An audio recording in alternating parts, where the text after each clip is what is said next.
Las pirámides de Egipto. El mayor de estos monumentos fue la estructura más alta del mundo durante unos 4000 años. Constan de gigantescos bloques de piedra que pesan hasta 70 toneladas, pero fueron hechas por un pueblo que ni siquiera conocía la rueda. Hoy examinaremos las pirámides de Egipto en Maravillas Modernas.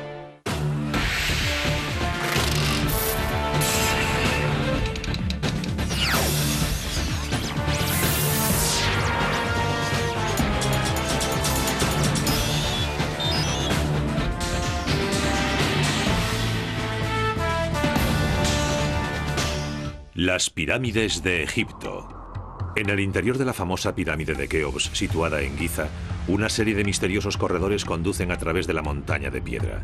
Pasando por una impresionante galería, el pasillo principal termina en una cámara forrada de granito en lo más profundo de la enorme estructura. Denominada Cámara del Rey, muchos eruditos opinan que esta fue la última morada del gran Keops. ¿Pero fue así?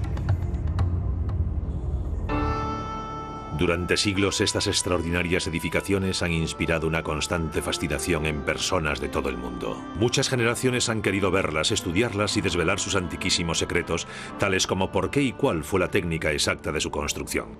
Sin embargo, pese al gran empeño de los investigadores, la solución a muchos de los enigmas que rodean las pirámides todavía no se ha hallado. La falta de datos concretos sobre los antiguos emplazamientos egipcios ha complicado el problema. Incluso el empleo de los medios técnicos más modernos no ha conseguido desvelar todos los misterios.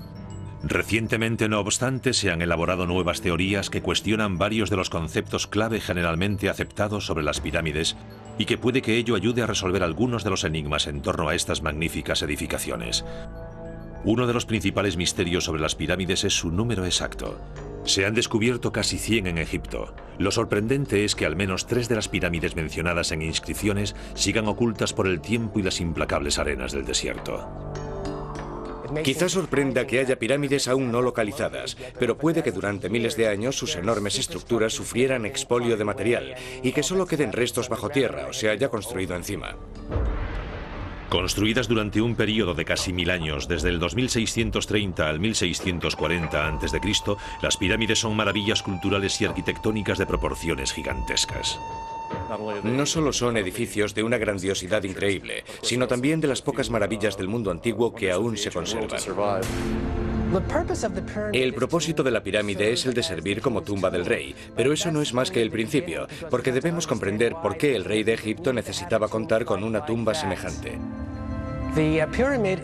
La pirámide es el exponente arquitectónico del ascenso del faraón al sol. Ese era su destino después de muerto. La pirámide es el lugar donde tiene lugar la gran transformación, en la que el faraón renace.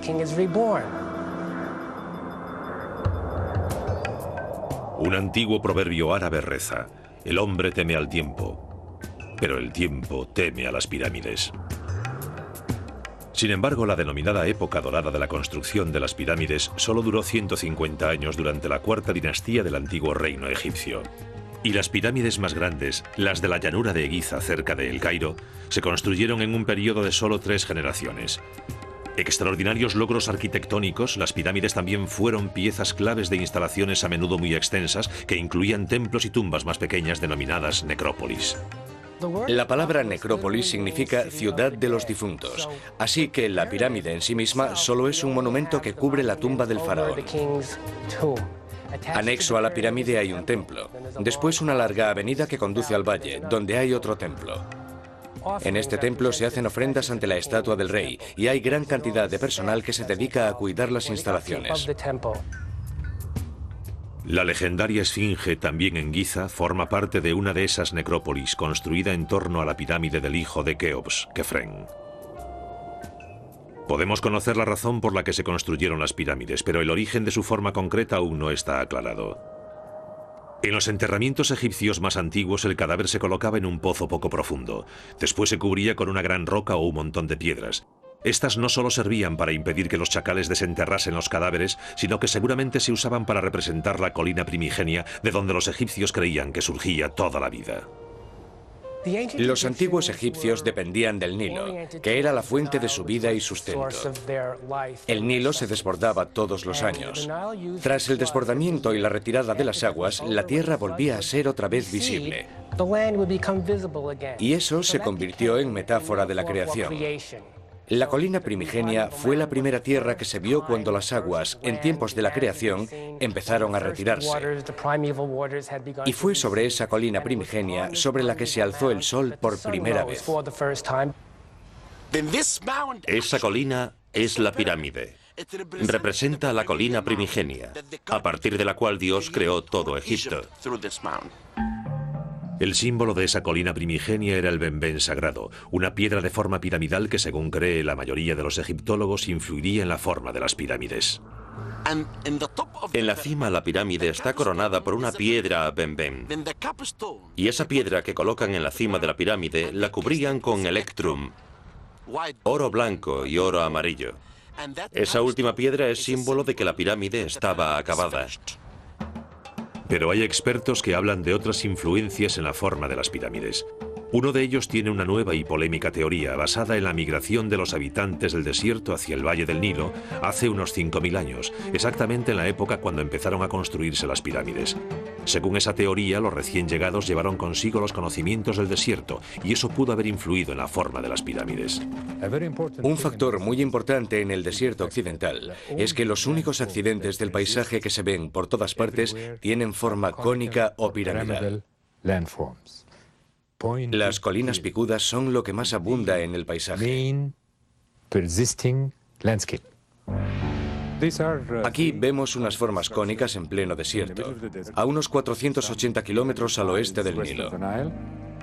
Los antiguos egipcios habrían visto estas formas y sentirían el impulso de dar esa configuración a sus estructuras, que se conservarían pese al azote del viento. Estas formas naturales pudieron ser, en mi opinión, las precursoras de las pirámides.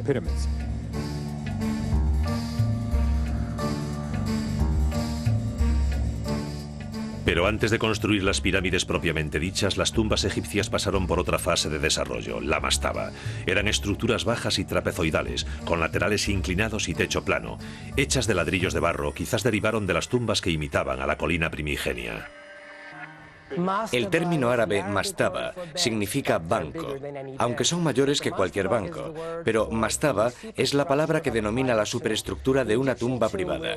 La tumba egipcia en realidad consta de dos partes. Hay una bajo tierra, que es la cámara mortuoria, y está la parte sobre la superficie, que podía practicarse en una colina o ser un monumento construido, como la mastaba. Con las mastabas los egipcios dieron los primeros pasos hacia la pirámide clásica. La siguiente etapa llegó en torno al 2630 a.C., durante la tercera dinastía, bajo el reinado del faraón Zoser, cuando el arquitecto de Zoser, Imhotep, empezó a construir la famosa pirámide escalonada de Saqqara. En la tercera dinastía, precedente de la cuarta, hubo un arquitecto genial llamado Imhotep. Él inició una revolución arquitectónica, pasando de construir con ladrillos de barro a la piedra caliza. Y a él le debemos la denominada pirámide escalonada, una mastaba sobre otra, hasta alcanzar 6 mastabas. Constituyó una revolución. Con casi 60 metros de altura y una base que mide 120 por 108 metros, muchos expertos creen que la pirámide escalonada es la mayor edificación de la historia construida completamente de piedra y la primera pirámide de cualquier tipo construida en Egipto. Imhotep sigue siendo uno de los pocos supervisores de pirámides cuyo nombre aún se conoce, pero no así el modo exacto del diseño y planificación de la estructura. Tenemos papiros de épocas posteriores con instrucciones para la construcción de un templo. Sabían por adelantado cuántas personas necesitarían, cuánta comida tendrían que llevar al lugar y cuántas piedras serían necesarias. O sea que seguramente habría planos similares para todas las pirámides, pero por desgracia no los tenemos. Con todo, sí sabemos de qué modo trabajaban los obreros. Para mover las piedras utilizaban palancas, tornos y cuerdas, normalmente tiradas por grupos de hombres que cantaban animándose al 1, 2, 3, tirad, por ejemplo. Para cortar la piedra usaban cinceles de cobre, que son más endebles que los modernos de hierro. Pero la piedra caliza es blanda. Por supuesto que da mucho trabajo, pero tenían personal suficiente para hacerlo. El resultado es un monumento de tanta precisión como grandiosidad. Pese a la extraordinaria simetría de la estructura final, las investigaciones arqueológicas han demostrado que Imhotep al principio no planeó que la estructura fuese escalonada. Empezó con la mastaba, después construyó otra mayor, y luego empezó a poner una sobre otra, como si fuese una escalera hacia el cielo. Seguimos sin saber por qué se fue ampliando la pirámide escalonada. Aunque la pirámide escalonada era un monumento impresionante, pocos faraones posteriores la copiaron. En lugar de ello, pronto pasaron a una nueva forma, que planteó nuevas dificultades a sus constructores y cambiaría la configuración de las pirámides para siempre. Medio siglo después de que el faraón Zoser construyese la pirámide escalonada, en el 2630 a.C., el faraón Snefru llegó al trono de Egipto. Se convertiría en el mayor constructor de la historia del país. Insatisfecho con sus propias construcciones, Snefru erigió nada menos que 3 enormes pirámides durante un reinado que pudo durar unos 50 años. La primera fue la denominada Pirámide derruida de Maidum, iniciada sobre el 2575 a.C. Durante su construcción, Snefru decidió cambiar la forma de esta pirámide varias veces. El motivo de ello se desconoce. Pero el modo de hacerlo sí se conoce con detalles. En un principio se construyó como pirámide escalonada y luego fue incrementando de tamaño. Después, el faraón Snefru, inventor de la verdadera pirámide, decidió añadirle 4 laterales lisos que se encontraban en un vértice superior.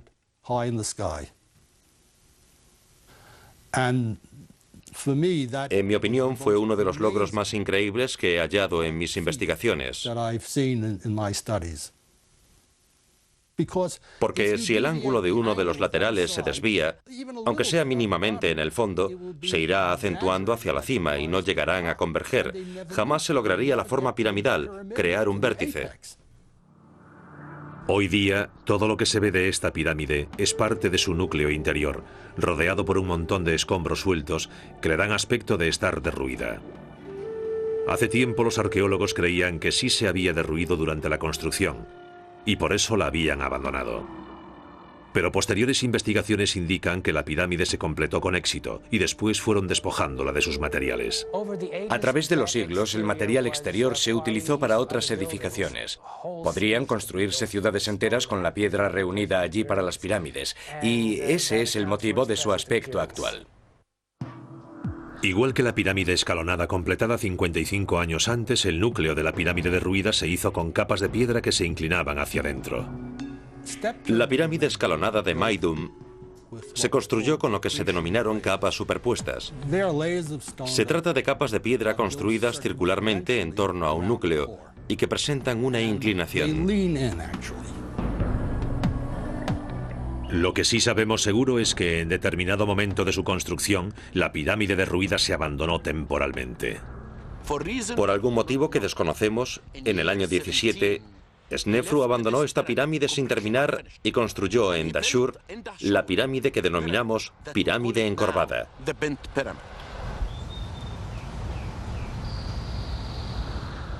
Esa pirámide sí está terminada.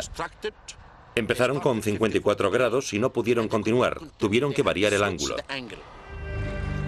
La encorvada fue la primera pirámide proyectada desde el principio para contar con laterales lisos. Parte de la razón por la que hoy conserva ese aspecto es que, al contrario que casi todas las demás pirámides, gran parte de las piedras del enlucido exterior siguen en su sitio. Con una base de 222 metros cuadrados y una altura de 104 metros, la pirámide encorvada es mucho mayor que la derruida y la escalonada. Con todo, poco después de iniciada la construcción, surgieron problemas que aún pueden apreciarse en la estructura hoy día. Fueron levantando la construcción y descubrieron que empezaban a formarse grietas, internas y externas. Así que a media construcción cambiaron el ángulo de inclinación de los laterales. El problema era que la pirámide estaba construida sobre el subsuelo de arcilla, que no podía soportar el peso de la pirámide, y ese era el motivo de las grietas, pero por entonces no lo sabían. También se cambió el método de aplicación de la mampostería en la parte superior de la pirámide. En vez de la técnica antigua de las piedras inclinadas hacia adentro para coincidir con el ángulo de inclinación exterior, las últimas partes se aplicaron en capas horizontales. Ese método no solo era más sencillo de aplicar para los operarios y albañiles que construían la pirámide, sino que también daba mayor estabilidad a la estructura. Con estas lecciones de ingeniería aprendidas, Snefru emprendió la construcción de una nueva pirámide, que aún hoy se considera la más hermosa y perfecta de todas, la Pirámide Roja. Se desplazaron justo 1 kilómetro hacia el norte y construyeron la enorme edificación que tenemos detrás, denominada Pirámide Roja, debido a su aspecto, que se aprecia mejor a la luz de la mañana, cuando todas esas piedras adquieren tonalidad rojiza.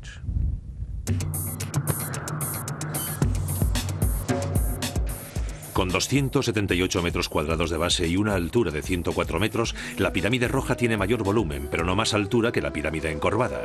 Con un ángulo de aproximadamente 43 grados, la inclinación de la Pirámide Roja también es mucho menor que la parte inferior de la encorvada. El ángulo se hizo tratando de copiar el superior de la pirámide encorvada, porque les parecía que era el ángulo más seguro para construir estos edificios. Pero el rasgo más importante de la Pirámide Roja es la forma de ensamblado de las piedras. La pirámide roja supuso una evolución de las pirámides más antiguas, porque toda la estructura se construyó con porciones de piedra horizontal, una estructura más estable. Todas las fuerzas se dirigían hacia abajo en vez de tender hacia el exterior. La pirámide roja de Snefru es la primera que en realidad es una pirámide perfecta, que ha alcanzado la forma piramidal pura. Nadie sabe exactamente por qué construyó Snefru esta pirámide, pero los arqueólogos suponen que quiso que su morada final fuese la expresión perfecta de la pirámide, y desde luego la Pirámide Roja lo es. En la construcción de este monumento se plasmaron los principales elementos de ingeniería y estructuras de la pirámide clásica. Todo estaba dispuesto para que el hijo de Snefru, Keops, construyese la más grandiosa de todas las pirámides. Cerca de la ciudad moderna de El Cairo se halla la concentración de pirámides más impresionante del mundo, las de las llanuras de Giza. Entre ellas están las mayores, la Gran Pirámide de Keops, iniciada sobre el 2551 a.C., la pirámide del hijo de Keops, Kefren, la del nieto de Keops, Mizarinos, varias pirámides más pequeñas denominadas pirámides de las reinas, y la legendaria Esfinge. La llanura de Giza poseía características únicas para la construcción de pirámides. Posee piedra caliza de la mejor calidad. Está a 90 metros por encima del nivel del mar. Es un lugar perfecto. Allí hay piedra de calidad óptima, y ese tipo de material no existía en ningún otro lugar.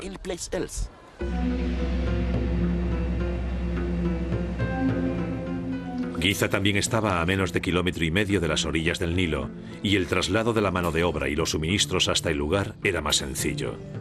El Nilo era la mayor vía de comunicación en el antiguo Egipto. No había carreteras preparadas, así que el río era fundamental. La piedra se transportaba por el río en grandes barcazas, no solo la caliza de una de las orillas del río hasta la otra orilla, sino también granito de lugares a cientos de kilómetros al sur.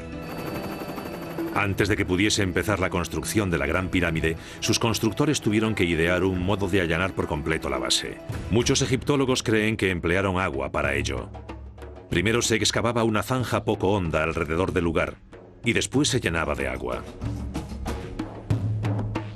Puesto que la superficie del agua tendría exactamente la misma altura en todas las partes de la zanja, los egipcios solo tenían que allanar la parte de tierra hasta el nivel del agua. Pero no todo el mundo cree que este fuera el método empleado en la Gran Pirámide. Martin Eisler es escultor y lleva unos 30 años estudiando las técnicas de construcción egipcias. Ha elaborado varias teorías polémicas sobre la construcción de las pirámides, basadas en décadas de minuciosa investigación y observación. No creo en absoluto que la Gran Pirámide la allanaran aplicando el método del agua. Creo que lo hicieron mediante algo no más complejo que este instrumento, llamado nivel escuadra. Se trata de un ángulo, como se ve, con dos lados y una plomada que pende del vértice. Hay una marca en el centro que indica cuándo está nivelado el objeto. Se nivela una pequeña zona con esto y se instalan dos postes separados unos metros y se coloca una tabla sobre esos postes. Podría cogerse otro poste de igual altura que los dos primeros y colocarlo a cierta distancia. Usando la tabla horizontal como referencia, podrían quitarse capas de terreno hasta que ese tercer poste estuviese al nivel de los dos primeros instalados en la pequeña área despejada, que puede denominarse área de nivelado. El proceso podía repetirse hasta que toda la base de la pirámide quedaba nivelada. No obstante, aunque los expertos no coinciden en los métodos usados para nivelar la Gran Pirámide, todos admiten que los resultados fueron extraordinarios. Hicieron una labor estupenda en el nivelado de la Gran Pirámide. Hay menos de 3 centímetros de desvío desde la esquina norte hasta la sur, lo cual es un logro extraordinario. La siguiente etapa fue hacer la base. Algo muy importante porque la orientación de la pirámide era vital por motivos religiosos. Se ha escrito mucho sobre la cercana alineación de las pirámides a los puntos cardinales, norte, sur, este y oeste. Porque, al igual que la pirámide apunta hacia arriba, al cielo, este también está anclado a la tierra por la pirámide, porque los egipcios asociaban los puntos cardinales con el ciclo del sol, con el cielo y también con las constelaciones. Por lo general se acepta como teoría que las pirámides se orientaron mediante observaciones estelares. Dividiendo el ángulo entre los puntos donde una estrella concreta se eleva y se pone en el horizonte, puede obtenerse la dirección del norte verdadero. Pero otros expertos, entre ellos Martin Eisler, creen que los egipcios usaron otro método. Es muy difícil que fijándose en una estrella distante se logre la precisión alcanzada por los egipcios. Creo que orientaron las pirámides mediante las sombras proyectadas por el sol. Primero, los constructores colocarían una estaca perpendicular denominada gnomon clavada en el suelo. Cuando los ángulos iguales y opuestos del Sol proyectan sombras sobre un gnomon, la división de ese ángulo proporciona la dirección norte-sur. Fuese cual fuese el método, la Gran Pirámide fue alineada casi a la perfección. Sus laterales tienen una variación de menos de una quinceava parte de un grado respecto a los puntos cardinales. Las demás medidas eran igual de precisas. Cada lado mide 227 metros, con una discrepancia de solo 10 centímetros por lado. Con objeto de construir esta gigantesca pirámide, los egipcios se enfrentaron a un problema de similar envergadura en cuanto a gestión de los recursos humanos. Contrariamente a lo que suele creerse, el trabajo no lo realizaron cientos de miles de esclavos, sino campesinos reclutados que integraban cuadrillas, es decir, campesinos que trabajaban para el Estado, seguramente para pagar los impuestos. Reclutan campesinos en todo Egipto. Los concentran en un lugar concreto, por ejemplo Giza, y allí trabajan en cuadrillas organizadas, dirigidas por expertos albañiles y arquitectos, para construir la Gran Pirámide, que se convierte en símbolo de identidad nacional. Los obreros vivían y morían en una ciudad creada para ellos en el lugar, que fue descubierta y excavada a principios de los años 90. Basados en los indicios descubiertos acerca de la extensión de la ciudad de los obreros, creemos que solo 20.000 hombres tomaron parte en la construcción de la pirámide. Se cree que había obreros permanentes, que podían ser unos 6.000, y son los que hacen estatuas, los encargados de labores técnicas, dibujantes y cosas por el estilo. Pero los obreros que movían las piedras podían ser unos 15.000 y trabajaban por turnos, los sustituían cada 3 meses. Esos obreros se distribuían en unidades más pequeñas denominadas equipos. Un equipo constaba de 2.000 hombres y después cada equipo se dividía en 2 grupos. Cada uno constaba de 1.000 hombres. Cada grupo tenía un nombre, como por ejemplo los amigos de Keops, y cada grupo tenía un capataz. Dividían cada grupo en 5 filas. Fila es un término griego que significa tribu o grupo. Cada una constaba de 200 obreros y tenían nombres como por ejemplo los grandes, los verdes. Después a su vez se dividían en pequeñas unidades de unos 12 obreros. Cerca de las dependencias de los obreros también se descubrió su cementerio. Una de las tumbas de los capataces incluso se hizo en forma de pequeña pirámide, que cuenta también con pasillo y cámara funeraria. Los capataces tenían una vida relativamente larga, pero los obreros comunes que morían en el lugar de construcción solían ser muy jóvenes. Los obreros solían tener entre 30 y 35 años, pero los artesanos solían tener entre 40 y 45 años, lo cual da una idea de la configuración de la comunidad obrera. Los artesanos no transportaban piedras, no tiraban de ellas, solo tallaban, era un trabajo más liviano. Sin embargo, los obreros enterrados allí desempeñaban una tarea ardua en la construcción de las pirámides. Del suministro de obreros se encargaba un ejército de mercaderes que transportaba su mercancía a Giza en barco. Asimismo, para alimentarlos hay que crear áreas de cultivo y para ello hay que roturar nuevas zonas. Hay que crear un método de transporte para llevar los productos, los alimentos hasta Giza, almacenarlos y redistribuirlos. Pero los inmensos proyectos como la Gran Pirámide tuvieron repercusiones mayores que el de la simple construcción de una tumba para un rey. En cierto modo, puede decirse que el proyecto de la Gran Pirámide construyó el Estado egipcio, debido a la enorme cantidad de organización que se hizo necesaria. Fue como el proyecto Apolo del pasado. Tener a todos aquellos obreros trabajando para ellos les haría sentirse grandes. Desde entonces, Egipto se convirtió en un gran país. Sería ese contingente el que completaría el mayor proyecto de ingeniería ejecutado en la historia del hombre.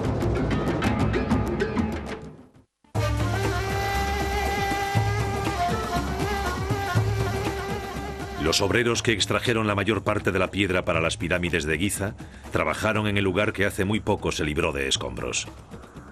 La verdad es que toda la piedra para construir la Gran Pirámide se extrajo de una cantera próxima a ese gran edificio, a unos 180 metros de la base de la pirámide, y descubrimos ese lugar.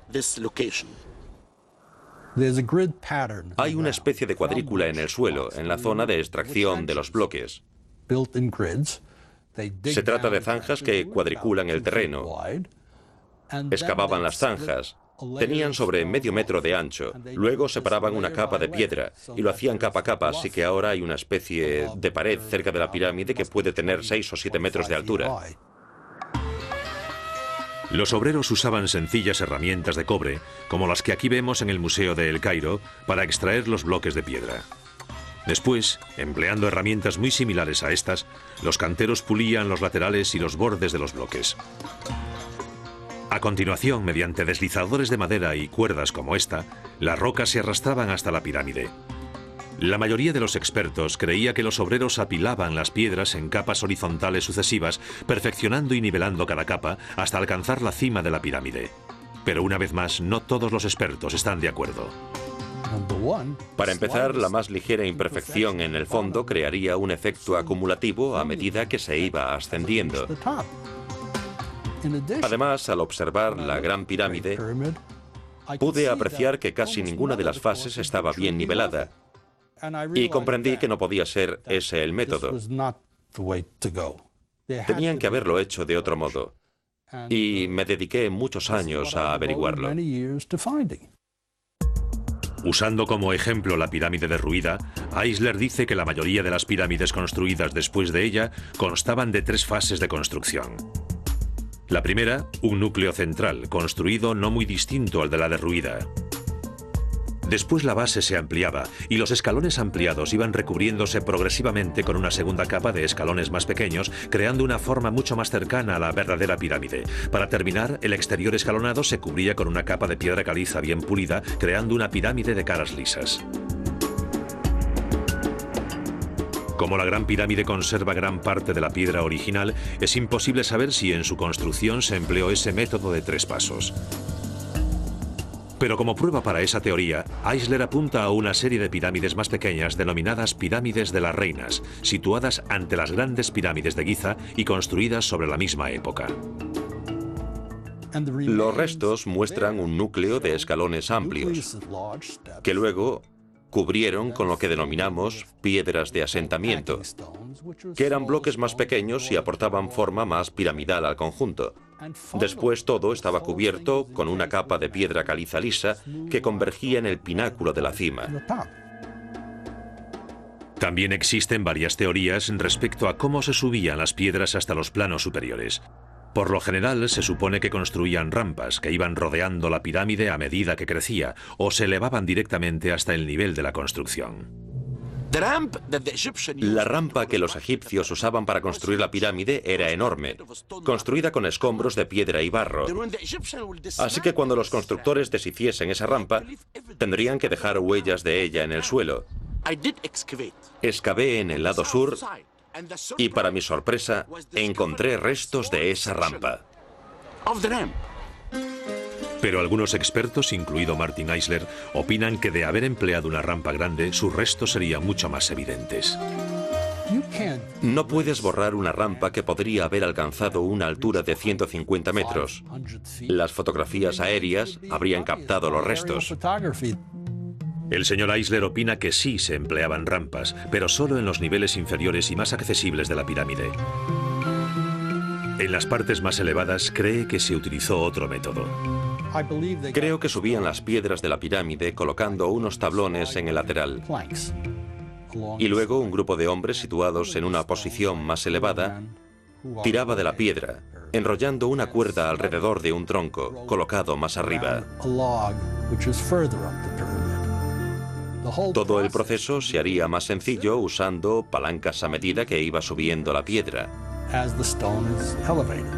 Con la ayuda de las palancas y la de los hombres situados arriba, creo que lograrían poner esas piedras en su sitio.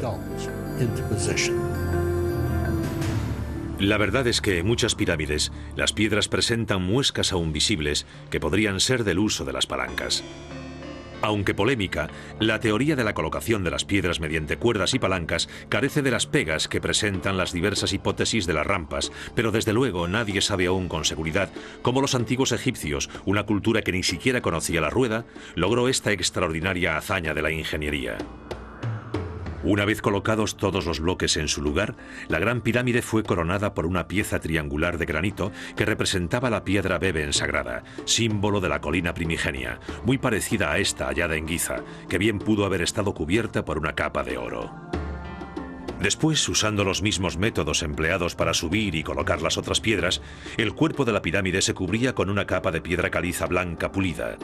Brillando iluminada por el sol del desierto, el aspecto final de la pirámide debía de ser espectacular, dando a los que habían trabajado en ella una inmensa sensación de orgullo. Su altura final fue de 144 metros, que la convirtió en la construcción más alta del mundo, hasta que se construyó la Torre Eiffel en 1890. Se calcula que consta de unos 2.300.000 bloques de piedra, cada uno de 2,5 toneladas de peso. Muchos arqueólogos creen que su construcción total llevó casi 23 años. Aunque el exterior de la Gran Pirámide es impresionante, el interior no le va a la zaga. Como en el caso de todas las pirámides anteriores, posee varios túneles y cámaras. La disposición interior de la pirámide de Keops es compleja. Hay 3 cámaras funerarias, y hoy día no hay acuerdo sobre si realmente hay 3, si fueron las proyectadas en un principio o si luego cambiaron de planes.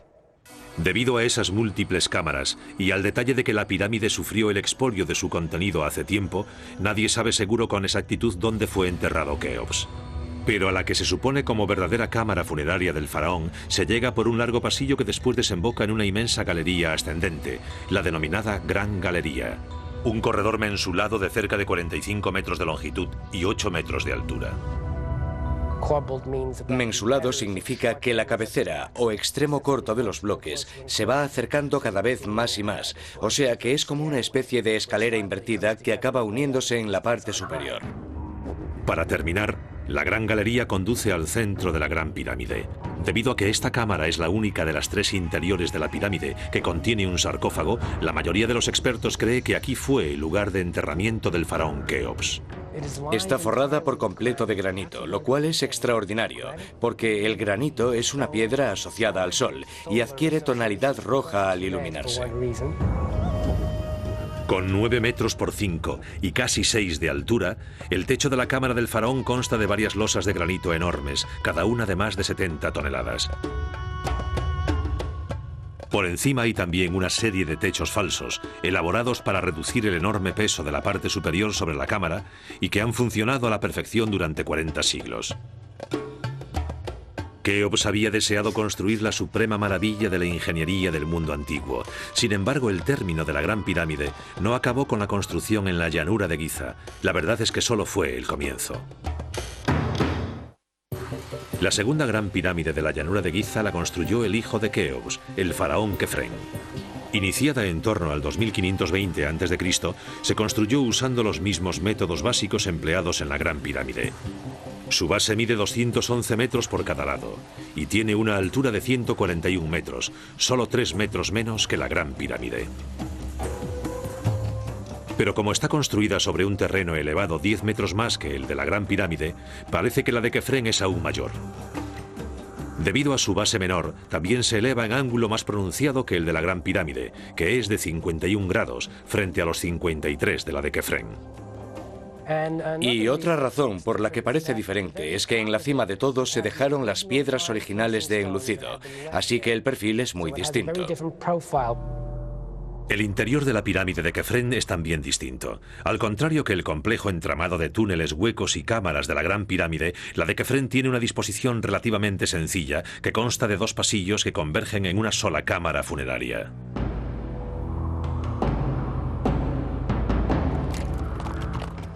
La colosal estatua que tengo detrás representa a Micerinos, o Menkaura, que construyó la tercera pirámide y el complejo anexo en la necrópolis de Giza. Con una base de 100 metros por 102, la pirámide de Micerinos cuenta con una altura de 64 metros, en un ángulo de poco más de 51 grados, lo cual la hace considerablemente menor que la pirámide de Kefren. También posee menos de una décima parte de la masa estructural de la Gran Pirámide.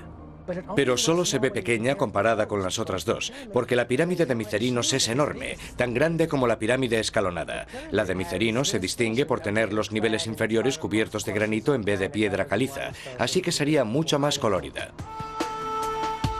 El motivo de que las pirámides de Giza fueran disminuyendo de tamaño sigue sin conocerse, pero los expertos suponen que el enorme coste de estas edificaciones mastodónticas no fue sostenible para los faraones que sucedieron a Kefren. De todos los monumentos relacionados con las pirámides, tal vez ninguno sea más extraordinario que la mítica Esfinge. Un enorme león pétreo con cabeza humana. Su diseño, construcción y propósito ha generado vivas polémicas durante siglos. Creo que la Esfinge resulta atrayente porque su forma medio humana y medio animal le da un aire misterioso, inaccesible. Una enorme estructura en la llanura de Giza. ¿Cuál puede ser su significado? Sabemos por su ubicación que es muy probable que se hiciera durante la época del constructor de la segunda pirámide, el faraón Kefren. Decimos esto basados en la orientación de la propia Esfinge. Y hay quien ve en el rostro de la Esfinge cierto parecido con la estatua del faraón Kefren. Con 72 metros de largo y 20 de altura, la Esfinge fue la primera escultura de dimensiones colosales del antiguo Egipto. Sus constructores empezaron excavando una zanja en forma de U en una base de piedra caliza de la llanura de Giza. Después esculpieron el cuerpo en el bloque de piedra que quedó en el centro de la U, transformando el cuerpo del monumento en parte de la propia llanura.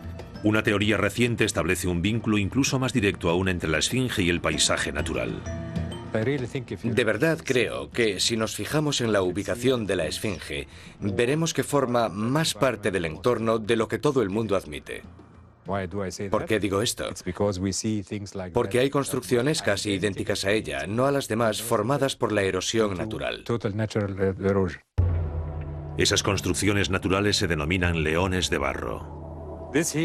Aquí vemos el Yardán, o león de barro, o esfinge natural. Hay gran abundancia de ellos en los desiertos occidentales de Egipto. Por eso digo que los egipcios antiguos quizás tomaron esta forma de la naturaleza, sabiendo que forma parte de la majestuosidad del paisaje. Durante cientos de años se ha dicho que hay túneles secretos y cámaras en el interior de la Esfinge. No hace mucho esas teorías se pusieron a prueba mediante un radar de penetración subterránea. Hicieron pruebas en toda el área y demostraron que en realidad no hay nada bajo la esfinge. Es de roca maciza, de roca viva, y no oculta nada en su interior. De lo antiquísimo y respetado que siempre ha sido este monumento, da fe el que su primera restauración se realizase hace casi 1100 años, después de la muerte de Kefren, ordenada por el faraón Tumosis IV en torno al 1400 a.C. Una estela de granito de 4 metros de altura y 15 toneladas de peso, erigida por Tumosis en el lugar, relata que siendo un joven príncipe, pero no el heredero, realizó una expedición de caza cerca de la esfinge. Tras una pausa para descansar, se quedó dormido a la sombra de la cabeza de la estatua, que por entonces era la única parte del monumento que permanecía por encima de las arenas del desierto. Y la esfinge se le apareció en sueños y le dijo: Tumosis, hijo mío, me muero por culpa de la arena. Si me quitas la arena de la cabeza, te haré rey de Egipto. Y ese príncipe acabó convirtiéndose en rey de Egipto. Así que puede decirse que Tumosis es el primer arqueólogo del mundo. Y fue el primero que restauró la esfinge. La esfinge se construyó para custodiar las pirámides durante toda la eternidad. Sin embargo, pese a su grandiosidad, no ha logrado impedir los expolios del hombre, porque todas las fabulosas riquezas del interior de las pirámides, sin excepción alguna, fueron saqueadas por los ladrones de tumbas hace tiempo. Lo cierto es que posteriormente los arqueólogos lograron hallar los pasillos interiores de las pirámides tan solo conseguir los túneles practicados por los ladrones, como por ejemplo este en la tumba de Micerino situada en Giza. Algunos creen que por ese motivo se abandonó la construcción de grandes pirámides inmediatamente después de la época dorada de la Cuarta Dinastía, aunque otros opinan distinto. Personalmente creo que dejaron de construir pirámides porque el país estaba unificado. Ya que si admitimos que Keops logró crear con su pirámide un sentimiento de orgullo y el surgimiento de un gran pueblo, a partir de entonces no serían más que tumbas y no resultaría práctico. O sea, que empezarían a hacerlas más pequeñas. El interés pasó del tamaño de la pirámide a la creación de instalaciones anexas a la pirámide. Así que los templos se expandieron, se hicieron más complejos y los templos del valle se hicieron más grandes y mucho más complejos. Después de eso, las pirámides fueron disminuyendo de tamaño y acabaron por desaparecer.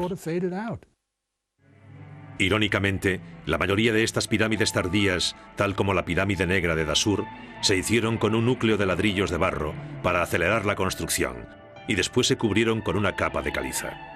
Cuando esta piedra se tomó para otros proyectos de construcción, se erosionaron con rapidez, dejándolas en un estado de deterioro mayor que el de las antiguas pirámides de piedra.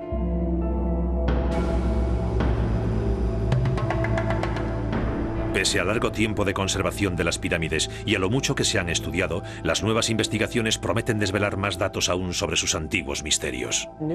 Se están elaborando nuevas técnicas de análisis e investigación que podrán aplicarse, y constantemente descubrimos nuevos datos gracias a ellas, así que el estudio de las pirámides nunca se acaba.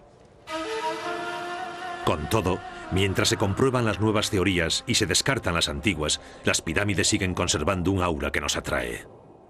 Recuerdo que cuando vi por primera vez las pirámides era un estudiante recién licenciado. Vine aquí a investigar y nuestro avión pasó sobre ellas. Las vi desde el aire y se me saltaron las lágrimas. Estoy seguro de que se sabrá más, porque como siempre digo, nunca sabes cuántos secretos pueden esconder las arenas de Egipto. Hay secretos de las pirámides que quizás sigan ocultos dentro de sus cámaras de piedra hasta que sucumban al paso del tiempo. Pero aunque los nuevos conocimientos arrojen luz sobre los antiguos misterios, las pirámides de Egipto seguirán siendo monumentos eternos, no solo de una era pasada, sino de la ambición ilimitada y el ingenio de la humanidad.